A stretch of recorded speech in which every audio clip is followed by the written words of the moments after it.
আছে। সম্মানিত নেতৃবৃন্দ, খিলক্ষেত থানার নেতৃত্ব গণ অধিকার পরিষদের বিশাল এক মিছিলে আমাদের সমাবেশে উপস্থিত হয়েছেন উত্তরা থানার এবং পূর্ব থানার সকলকে আমরা করতালির মাধ্যমে শুভেচ্ছা জানাচ্ছি। তো সম্মানিত সাথী ভাই বন্ধুরা, আমাদের বক্তব্য স্পষ্ট।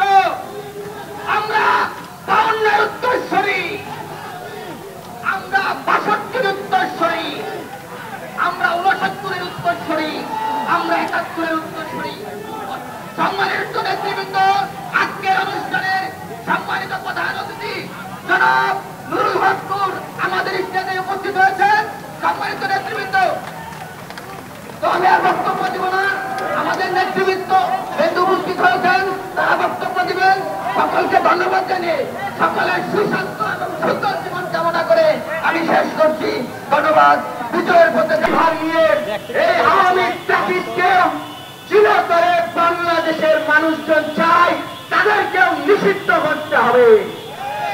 যতক্ষণ না পর্যন্ত আওয়ামী লীগকে নিষিদ্ধ করা হবে, এই বাংলাদেশের মানুষজন এই বর্তমান উপদেষ্টা পরিষদকে কখনো ক্ষমা করবে না।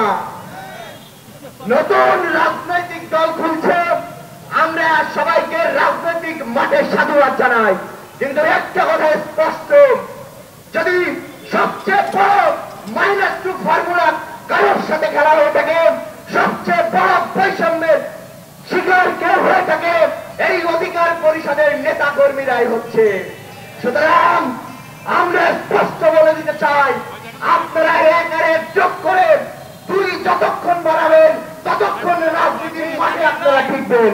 যদি 1 আর 1 যোগ করে 11 বার চিন্তা করেন, খোদার কসম বলে দিচ্ছি আপনাদের অবস্থাও কিন্তু। বিশাল জনসমর্থন নিয়ে এই অন্তর্বর্তীকালীন সরকার প্রতিষ্ঠিত হয়েছে। তারপরও আমাদেরকে আজকে আওয়ামী লীগের নিষিদ্ধ এবং গণহত্যার বিচারের জন্য প্রোগ্রাম করতে হচ্ছে। অথচ এই কথা ছিল না 5 আগস্টের পর সেই সিরিয়ার মতো আওয়ামী লীগের নাম বিলুপ্ত করার কথা ছিল। 5 আগস্টের পর সংবিধান বিলুপ্ত করে এদেশে নতুন বিপ্লবী সরকার হওয়ার কথা ছিল। আমরা জানি না অন্তর্বর্তীকালীন সরকারের মেরুদণ্ড কোথায় আটকে আছে। আমাদের উচিত ছিল এদেশে 90% মানুষের সমর্থন নিয়ে আপনারা সরকার গঠন করেছিলেন। সিদ্ধ উঁচু করে মেরুদণ্ড সোজা করে আওয়ামী লীগকে তখন মৃত্যু করে দিতেন। আজকে আমাদের